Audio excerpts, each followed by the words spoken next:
And the question on Talking Point tonight, do foreign-funded NGOs actually push agendas in India?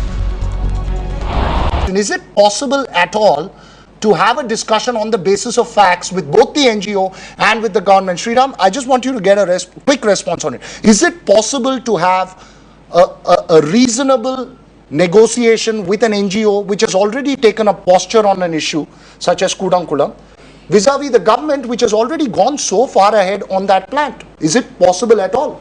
Well, you know, popular movements push and the state will try to resist it. So at some point there will have to be interaction and give and take and negotiation.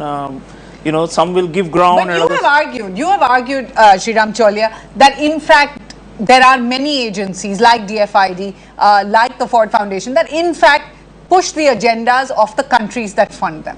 No, that is a given. I mean, I don't think it should be assumed. I mean, aid is never given purely for altruistic reasons. So obviously the donor has a mind, a strategic mind, and is using these organizations as instruments. But there are often cases where the agents turn against the original intentions of the principles, which makes it more complicated. But you cannot deny the fact that this is a global issue.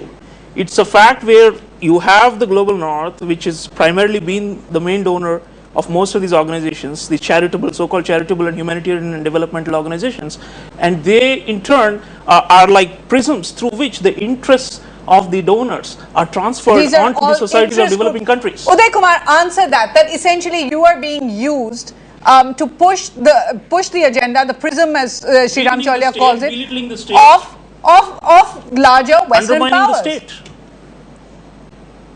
I'm sorry, I didn't quite catch your question. The question really that you are being used, that your movement, you might have been in the anti-nuclear movement for 20 years, but you are being used to push the prism, the agenda of Western powers, of larger powers.